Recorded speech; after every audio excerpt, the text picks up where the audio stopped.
అమెరికాలోకి చొరబడతారు. Visa ఉండదు, passport ఉండదు, అసలు ఎలాంటి ఆధారం ఉండదు.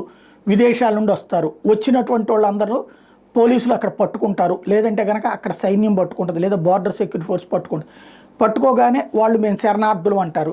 వాళ్ళని శరణార్థి శిబిరం అంటే ఎలాగా, వాళ్ళకి తిండి పెట్టాలా, వాళ్ళకి వసతి ఉంచాలా, ఇవన్నీ చేయాలి. ఆ తర్వాత తిప్పి పంపాలంటే డిపోర్టేషన్ లేదు, రూల్ ప్రకారమే లేదు. దాంతో కొన్ని రోజులు పోయాక వాళ్ళు కోర్టుకు వెళ్తారు. కోర్టు ఏది వాళ్ళని వెనక్కి పోండి అని పిలిచినప్పుడు వాళ్ళు కోర్టుకు వెళ్తారు. ఆ కోర్టుకు వెళ్ళడానికి అయ్యే ఖర్చుని ప్రభుత్వమే భరిస్తుంది. వాళ్ళు ఆ తర్వాత కోర్టుకు వెళ్ళాక కోర్టులో ఉన్నటువంటి జడ్జెస్ వాళ్ళని అమెరికాలోనే ఉండేందుకు అనుగుణంగా తీర్పులు ఇస్తారు. గత్యంతరం లేక వచ్చారు కాబట్టి అన్నటువంటి.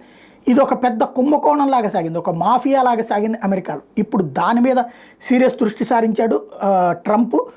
తాజాగా అలాంటి జడ్జిలు ఎవరైతే సీనియర్ ఇమ్మిగ్రేషన్ లీడర్షిప్